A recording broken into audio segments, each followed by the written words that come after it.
দু ঈদ ও এতে সুন্দর পোশাক পরিধান করা।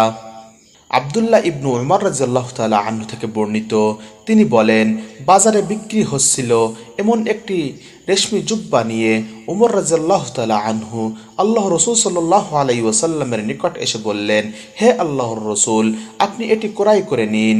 ঈদের সময় এবং প্রতিনিধি দলের সঙ্গে সাক্ষাতের সময় এটি দিয়ে নিজেকে সজ্জিত করবেন। তখন আল্লাহ রসুল সাল্লাল্লাহু আলাইহি ওয়াসাল্লাম তাকে বললেন, এটি তো তার পোশাক যার আখিরাতে কল্যাণের কোনো অংশ নেই। এ ঘটনার পর উমর রাদিয়াল্লাহু তাআলা আনহু আল্লাহর যতদিন ইচ্ছা ততদিন অতিবাহিত করলেন। অতঃপর আল্লাহ রসুল সাল্লাল্লাহু আলাইহি ওয়াসাল্লাম তার নিকট একটি রেশমি জুব্বা পাঠালেন। উমর রাদিয়াল্লাহু তাআলা আনহু তা গ্রহণ করেন এবং সেটি নিয়ে আল্লাহ রসুল সাল্লাল্লাহু আলাইহি ওয়াসাল্লামের নিকট এসে বললেন, হে আল্লাহর রসুল, আপনি তো বলেছিলেন এটা তার পোশাক যার আখেরাতে কল্যাণের কোনো অংশ নেই, অথচ আপনি এ জুব্বা আমার নিকট পাঠিয়েছেন। তখন আল্লাহ রসুল সাল্লাল্লাহু আলাইহি ওয়াসাল্লাম তাকে বললেন, তুমি এটি বিক্রি করে দাও এবং বিক্রয়লব্ধ অর্থ দিয়ে তোমার প্রয়োজন পূরণ করো। সহিহ বুখারী শরীফ, হাদিস নম্বর 948। ঈদের দিন বর্ষা ও ঢালের খেলা। আয়েশা রাদিয়াল্লাহু তাআলা আনহা থেকে বর্ণিত, তিনি বলেন, নবী করিম সাল্লাল্লাহু আলাইহি ওয়াসাল্লাম আমার নিকট এলেন। তখন আমার নিকট দুটি মেয়ে বুআস যুদ্ধ সংক্রান্ত গান গাইছিল।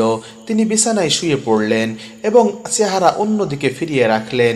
এ সময় আবু বকর রাদিয়াল্লাহু তাআলা আনহু এসে আমাকে ধমক দিয়ে বললেন, শয়তানি বাদ্যযন্ত্র দফ বাজানো হচ্ছে নবী করিম সাল্লাল্লাহু আলাইহি ওয়াসাল্লামের নিকট। তখন আল্লাহ রসুল সাল্লাল্লাহু আলাইহি ওয়াসাল্লাম তার দিকে মুখ ফিরিয়ে বললেন, তাদের ছেড়ে দাও।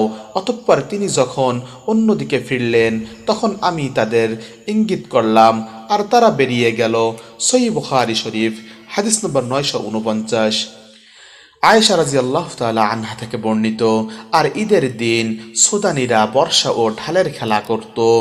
আমি নিজে আল্লাহ রসুল সাল্লাল্লাহু আলাইহি ওয়াসাল্লামকে জিজ্ঞেস করেছিলাম, অথবা তিনি নিজেই বলেছিলেন, তুমি কি তাদের খেলা দেখতে চাও? আমি বললাম, হ্যাঁ। অতঃপর তিনি আমাকে তার পিছনে এমনভাবে দাঁড় করিয়ে দিলেন যে আমার গাল ছিল তার গালের সাথে লাগানো। তিনি তাদের বললেন, তোমরা যা করছিলে তা করতে থাকো, হে বনু আরফিদা। পরিশেষে আমি যখন ক্লান্ত হয়ে পড়লাম তখন তিনি আমাকে বললেন, তোমার দেখা কি যথেষ্ট হয়েছে? আমি বললাম, হ্যাঁ। তিনি বললেন, তাহলে চলে যাও। সহিহ বুখারী শরীফ, হাদিস নম্বর 950। মুসলিমগণের জন্য উভয় ঈদের রীতিনীতি। বারআ রাদিয়াল্লাহু তাআলা আনহু থেকে বর্ণিত, তিনি বলেন, নবী করিম সাল্লাল্লাহু আলাইহি ওয়াসাল্লামকে খুতবা দিতে শুনেছি। তিনি বলেছেন, আমাদের আজকের এ দিনে আমরা যে কাজ প্রথম শুরু করব তা হলো সালাত আদায় করা, অতঃপর ফিরে আসব এবং কুরবানি করব। তাই যে এরকম করে সে আমাদের রীতি সঠিকভাবে মান্য করল। সহিহ বুখারী শরীফ, হাদিস নম্বর 951। আয়েশা রাদিয়াল্লাহু তাআলা আনহা থেকে বর্ণিত, তিনি বলেন, একদিন আমার ঘরে আবু বকর রাদিয়াল্লাহু তাআলা আনহু এলেন। তখন আমার কাছে আনসারী দুটি মেয়ে বুআস যুদ্ধের দিন আনসারীগণ পরস্পর যা বলেছিলেন সে সম্পর্কে গান গাইছিল। তিনি বলেন, তারা কোনো পেশাদার গায়িকা ছিল না।